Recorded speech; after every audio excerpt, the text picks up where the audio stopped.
The Happy Prince.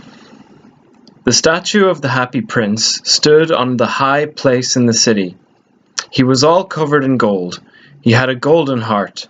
His eyes were two blue sapphires. There was a ruby in his sword handle. Everyone in the city loved him. The mayor said, "What a beautiful statue!" A mother and daughter stopped and admired the statue. "Look, mother, what a beautiful statue! Do you know who he is?"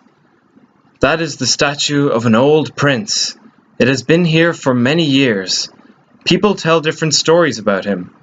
They say he never cried for anything in his life." "Really? What else do you know about him?" "People say he was a prince who lived in a castle on top of a mountain.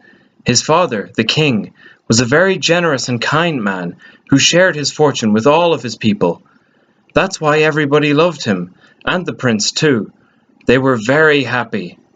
They say that one day the king got very sick and died suddenly, and the prince, who was so sad and desperate, died shortly after his father's death." "Oh, that's a very sad story. Do you know who made the statue?" "People collected all the gold and precious stones given to them by the king, and they made the statue of the prince. They were so grateful for the king, and they named the statue the Happy Prince. I think he was as kind as his father was." "This really is a beautiful golden bedroom. Oh, this trip to Egypt is too long, and I'm very tired. I'll rest here for a while, and tomorrow I will continue my journey." "It's starting to rain. This is strange. The sky is clear. Where are those water drops coming from? Why are you crying? Who are you?" "I am the Happy Prince." "If you are happy, then why do you cry?" "I cry because when I was alive and had a human heart, I never worried about anything. That's why people called me the Happy Prince. And now that I'm here on top of the city, I can see that there is suffering in my kingdom. But what can you do about it? My father was a great man. He gave his gold and jewels so his people would have a better life without suffering, and now I want to do the same thing, but can't. I can't move. I'm just a statue. I don't need to be covered in gold and precious stones. Is there anything I can do for you?" "Yes. Far away, there is a poor house. I can see a woman at a table. She is making a dress that a queen's daughter will wear at the next dance party. Her son is hungry and sick in bed, but she can only give him water. Swallow, swallow, little swallow. Bring her the ruby from my sword, and be my messenger for me. I'll do what you want, even though my friends are waiting for me in Egypt. They can wait a while before I join them. I'll be back soon." The swallow took out the ruby from the prince's sword and flew over the buildings and houses of the city. At last he came to the woman's house and looked in.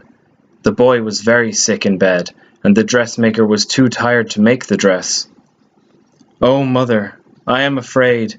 I don't feel any better since this morning. I feel I'm getting worse. Please, is there any way I could have an orange to eat?"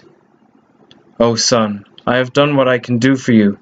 I'm so sorry that all I can give you is water from the river.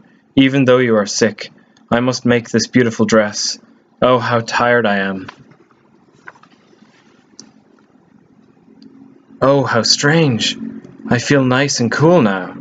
How nice it feels. Maybe I am getting better. Oh my, what is this? Is this a real jewel? Oh, what a miracle.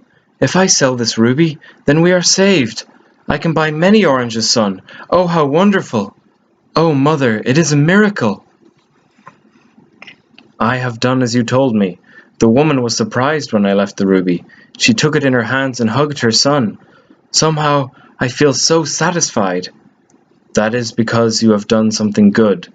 Stay with me tonight, please, and be my messenger once more." "What do you ask of me this time, Happy Prince?" "Far away, there is a writer. He is hungry and cold. He is trying to finish a play for the director of the theater, but he is too cold and hungry to write any more. Please take one of my sapphires to him." "I can't do that. I should be in Egypt by now." "Swallow, swallow, little swallow, do as I command you." The swallow took the sapphire from one of the statue's eyes, and he flew to the writer's room. He sat with his head in his hands. He didn't notice the swallow fly in. He raised his head. "Oh my, I must finish this play soon.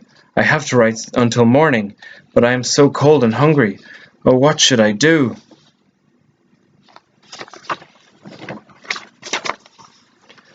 "Oh, what is this? Can this really be a sapphire? Oh, how wonderful! I am beginning to be appreciated. This must be from some great admirer. Now I can finish my play." The writer jumped to his feet in joy and ran off happily. The swallow then returned to the Happy Prince's statue. "Thank you, little swallow." "Oh, Happy Prince, you don't know how happy I felt when I arrived at the writer's house. The man looked so tired, but when he saw the sapphire I left, he stood up so fast. He took it in his hands and left the house in a hurry. Now I need you to take the other sapphire." "I cannot do that. If I take out your last sapphire, you will be blind." "It doesn't matter. Swallow, swallow, little swallow, do as I command you."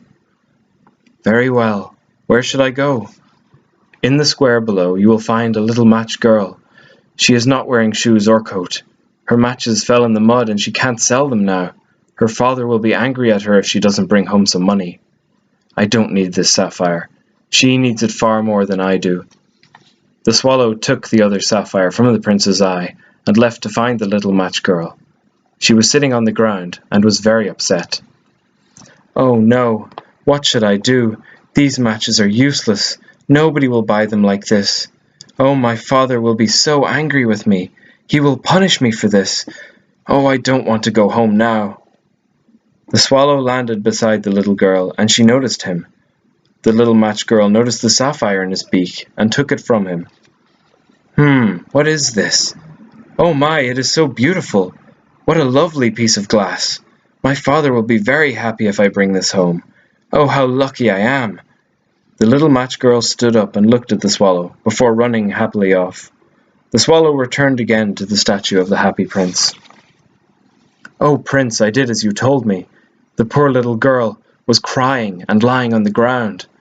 I stood in front of her, and when she saw the sapphire I had in my mouth, she touched me, and then she looked at it. She looked at me and smiled before I flew away." "Thank you, little swallow." "Prince, now that you are blind, I cannot leave you. I will stay with you forever. Then, I am covered with fine gold. You must take it off, leaf by leaf, and give it to the poor people of the city. Are you sure you want this? Please understand. My people built me with all the gold and precious stones given to them by my father. This gold belongs to them. I want to give it back to them.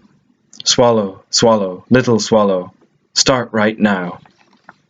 The swallow took off leaf by leaf of gold and gave it to the other people. "Oh, we can have bread now. My husband can have his medicine," they shouted. The poor men and women left running and shouting joyfully. The swallow was very tired. He lay at the Happy Prince's feet. "I have done as you told me. Now I must leave you." "Oh, have you decided to go to Egypt at last? I am so glad." "I am not going to Egypt, my friend. I am afraid that I am dying. Goodbye, my dear Happy Prince." "Oh, my brave little swallow. Don't break my heart, please. Rest now. You have earned it. I will miss you." "Dear me, the Happy Prince is looking very shabby these days. The ruby has fallen out of his sword. The sapphires in his eyes are gone. All the gold that covered him has been stripped away. And there is even a dead bird lying at his feet. The statue is ugly now. Let's destroy it, melt it down, and throw everything into the trash, including the swallow." The mayor took the statue and destroyed it. They left pieces of the statue and the prince's heart on the ground. The Happy Prince's heart and the swallow's body remained together. The mayor left. An angel appeared. Where am I to find the two most beautiful things I have seen as God asked me to? Oh, I think I have chosen well. These are the most beautiful things I have seen here on earth. I will bring them to God. In God's garden of paradise, this little swallow will sing forever, and in his city of gold, the prince will be happy once more. The end.